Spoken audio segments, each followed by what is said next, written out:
Salam sejahtera pemirsa HCBN Indonesia dimanapun Anda berada. Senang sekali kita boleh bertemu kembali dalam acara pembacaan buku Bugar Selamanya. Pada saat ini kita sudah memasuki halaman ke-276, memprogram ulang hard drive.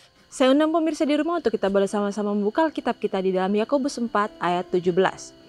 Jadi jika seorang tahu bagaimana ia harus berbuat baik tetapi ia tidak melakukannya, ia berdosa.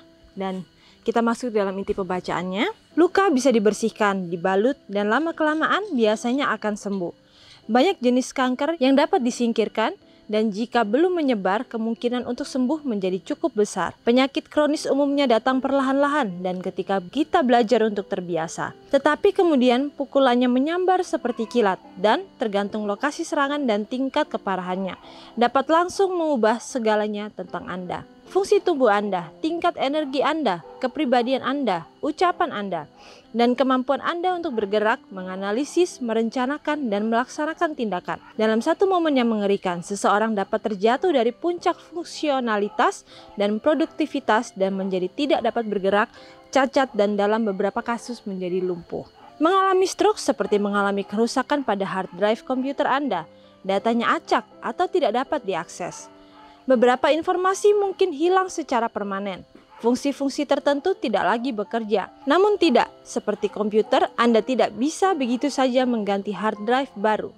Sel-sel otak yang hancur tidak dapat dibangkitkan kembali. Tetapi otak Anda memang memiliki kekuatan luar biasa untuk memprogram ulang dirinya sendiri dengan bantuan nutrisi yang baik, olahraga, dan sikap positif. Jika fungsi yang hilang difungsikan lagi berulang kali, jalur baru dapat terbentuk di otak. Setiap kali Anda memfokuskan upaya Anda untuk melakukan suatu fungsi yang dulunya bersifat otomatis. Walaupun bagian dari sistem saraf otak yang menjalankan fungsi tersebut dapat musnah atau sejumlah besar kabel hilang, otak Anda menumbuhkan koneksi baru untuk mengembalikan fungsi-fungsinya. Jika bagian dari otak yang dibutuhkan tidak rusak, terkadang otak memerintahkan bagian yang sisa untuk memikul bebannya. Jika bagian yang diperlukan sudah hancur total, otak akan, jika memungkinkan, mencari penghubung baru untuk menjalankan fungsinya. Apapun masalahnya, rahasianya terletak pada upaya yang tekun dan terfokus.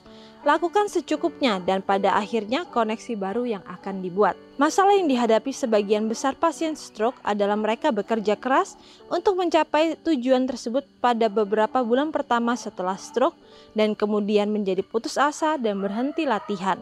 Jika mereka bisa menyadari betapa dekatnya mereka untuk membuat koneksi, mereka akan melanjutkan kerja keras rehabilitasinya. Dosa seperti stroke juga menghancurkan hubungan. Kita perlu bekerja bersama dengan Roh Kudus dalam memulihkan koneksi. Mengapa tidak memberikan izin kepada Tuhan untuk segera memulai memprogram ulang hard drive Anda? Ya, jadi bagaimana di sini? Kita kembali diingatkan bahwa ketika luka itu ada dalam tubuh kita, maka luka itu dikatakan bisa dibersihkan dan bisa dibalut, dan dikatakan dan lama-lama akhirnya tubuh itu akan memperbaiki dirinya sendiri. Dan di sini juga dikatakan bahwa banyak jenis kanker yang dapat disingkirkan dan bahkan jika belum menyebar, ada kemungkinan untuk sembuh itu menjadi cukup besar. Itu semua tergantung kepada pola dari kehidupan kita. Dan di sini juga dijelaskan tentang beberapa hal, yaitu mengenai setiap penyakit yang kita hadapi. Baik itu penyakit diabetes, penyakit stroke, semuanya itu bisa kita tanggulangi ketika mungkin kita mengalami hal tersebut. Semuanya itu bisa kita bantu dengan pola hidup yang sehat, stres kita, bagaimana kita menjaga pikiran kita untuk tetap berpikir positif. Dan di sini juga dikatakan bahwa ketika otak kita selalu berpikir positif, tubuh kita pun akhirnya akan membuat sel-sel yang baru atau jaringan-jaringan baru. Ketika tubuh kita mungkin sistemnya sudah tidak berfungsi, maka tubuh yang sudah mempunyai setiap pemikiran positif dari otak itu pun akhirnya akan mengirimkan sinyal-sinyal untuk mencari jalan yang baru, yaitu untuk memperbaiki dirinya sendiri. Begitu pula dengan hubungan kita dengan Tuhan. Tentu saja kita tahu bahwa dosa itu adalah seperti penyakit yang selalu menggerogoti kehidupan kita. Dan dosa itu kalau kita tidak berusaha untuk menanggulanginya, dosa kesayangan itu akan kita lakukan terus setiap hari, bahkan mungkin beberapa kali dalam setiap hari. Tetapi di sini kembali kita diingatkan bahwa setiap dosa apapun yang mungkin kita lakukan, tidak ada yang tidak bisa kita minta ampun kepada Tuhan. Tentu saja kita bisa memperbaikinya dengan kita datang kepada Tuhan, memohon ampun untuk setiap dosa dan pelanggaran kita. Dan ketika kita sudah melakukan bagian kita, maka kita akan melihat bahwa koneksi kita dengan Tuhan itu akan dipulihkan ketika kita mau datang dengan hati yang hancur dan meminta Roh Kudus untuk ada menjadi bagian dalam kehidupan kita. Kita semua adalah manusia-manusia yang sudah pernah hancur sebelumnya. Kita sudah mempunyai virus, sama seperti di komputer yang sudah terkena virus. Kehidupan kita pun sudah selalu terkena virus oleh dosa. Tetapi itu bukanlah harga mati untuk kehidupan kita masing-masing. Tuhan selalu memberikan kasih-Nya kepada kita. Tuhan bahkan memanggil kita saat ini ketika kita masih diberikan nafas kehidupan. Maka disitulah Tuhan masih memberikan kepada kita sebuah kesempatan untuk selalu berusaha memperbaiki diri kita, untuk selalu berusaha untuk terbebas dari setiap dosa dan pelanggaran-pelanggaran kehidupan kita. Mungkin kita tahu bahwa semua hal itu adalah sangat sulit untuk kita hilangkan dari kehidupan kita, setiap dosa-dosa kesenangan kita itu. Tetapi tentu saja ketika kita mau mengingat akan kasih Tuhan, bagaimana Ia sudah mati di kayu salib, Ia sudah merelakan dirinya untuk mati di kayu salib menjadi penebus bagi kita semua. Ia sudah menanggung beban yang sangat luar biasa beratnya, yang seharusnya Ia tidak perlu tanggung. Tetapi karena ingin untuk memberikan kepada kita sebuah kehidupan yang baru, Tuhan melakukan setiap pengorbanan itu. Dan ketika kita mengingat akan peristiwa kayu salib itu, apakah kita mau untuk terus menyakiti hati Tuhan dengan melakukan setiap dosa dan pelanggaran itu berulang-ulang dalam kehidupan kita? Ataukah justru kita mau benar-benar bergantung sepenuhnya kepada Tuhan, mengandalkan Tuhan dan memohon ampun untuk setiap dosa dan pelanggaran, bahkan yang mungkin kita tidak sadari. Tetapi ketika kita sudah dekat dengan Tuhan, kita mempunyai hubungan yang erat dengan Tuhan, kita akan mengetahui bahwa hal itu adalah bukan hal yang terbaik yang harus kita lakukan dalam kehidupan kita. Dan di sini juga dikatakan bahwa jika fungsi yang hilang difungsikan lagi berulang kali, jalur yang baru dapat dibentuk di otak. Dan di sini juga dikatakan bahwa ketika penyakit tersebut itu sudah membuat kita menjadi tubuh yang rusak, tetapi dikatakan fungsi yang hilang akan difungsikan lagi berulang kali. Tubuh akan berusaha mencari jalur yang baru untuk memfungsikan bagian tubuh yang saat ini sudah mati. Begitu pula dengan hubungan kita dengan Tuhan.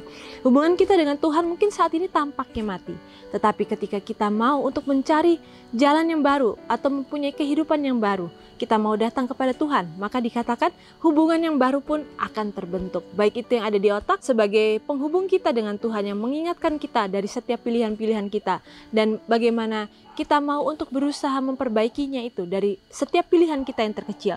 Dan begitu pula juga dengan hubungan kita dengan Tuhan secara langsung. Dan di sanalah semuanya akan dipulihkan karena kita mau untuk datang kepada Tuhan.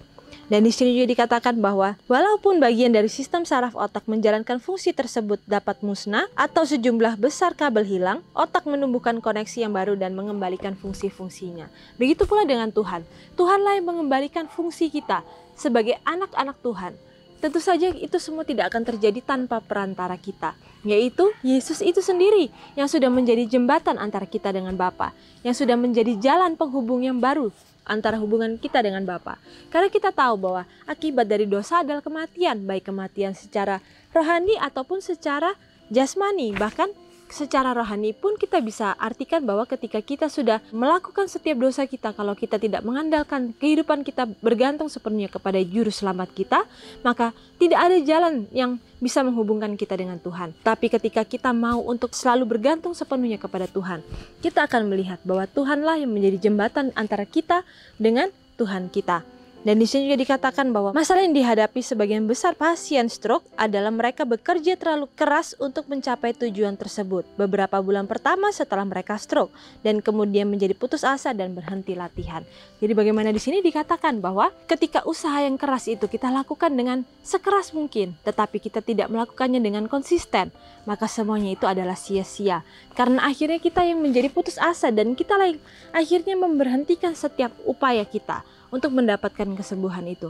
Tetapi ketika kita mau datang kepada Tuhan secara konsisten setiap hari, mau berusaha untuk menggantungkan kehidupan kita sepenuhnya kepadanya, sama seperti pohon anggur yang bergantung kepada pokoknya.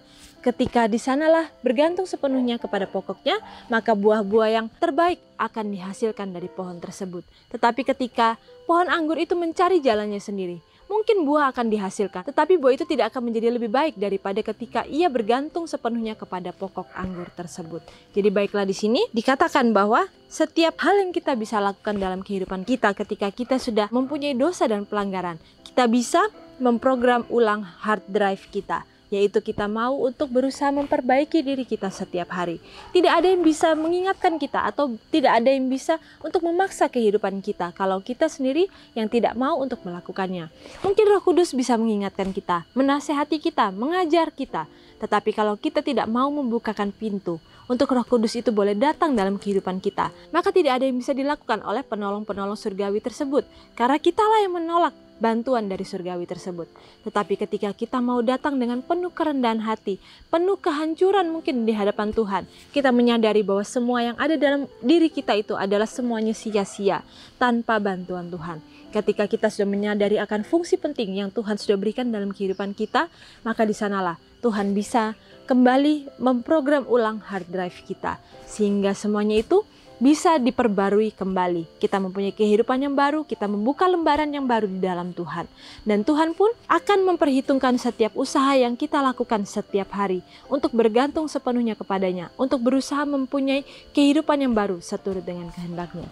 Dan terutama untuk kita yang hidup di akhir zaman, kita tahu bahwa kita bukan hanya sekedar manusia-manusia yang masih diberi kesempatan, tapi kita juga mempunyai visi bagaimana dari setiap kasih yang Tuhan sudah berikan dalam kehidupan kita, itu tidak hanya berhenti di dalam kehidupan kita, tetapi bagaimana kita bisa menjadi sumber yang baru untuk menghidupi atau menjadi mata air, menjadi sebuah sukacita bagi kehidupan orang-orang di sekitar kita. Dan itu adalah visi kita, bagaimana kita menyebarkan kasih Tuhan itu untuk mereka yang mungkin berputus asa, yang mungkin saat ini belum mengenal siapa Bapa kita yang ada di surga. Tetapi melalui kehidupan kita, setiap apa yang kita lakukan, apa yang kita katakan, hendaknya semuanya itu menjadi berkat bagi orang-orang di sekitar kita. Dan di sanalah kita akan menjadi saksi-saksi Tuhan yang hidup, yang boleh menjadi berkat dimanapun kita berada, ketika kita mau benar-benar bergantung sepenuhnya kepada Tuhan, dan ketika kita telah memperbarui kehidupan kita masing-masing. Jadi baiklah, di sini kembali kita diingatkan bahwa dalam kehidupan kita yang begitu singkat ini, semuanya itu akan menjadi lebih baik ketika kita mau bergantung sepenuhnya kepada Bapa dan mengandalkan Bapa dalam kehidupan kita. Dan sampai di sini acara pembacaan kita pada saat ini, dan sampai bertemu kembali dalam acara pembacaan yang selanjutnya. Dan salam sejahtera, Tuhan memberkati.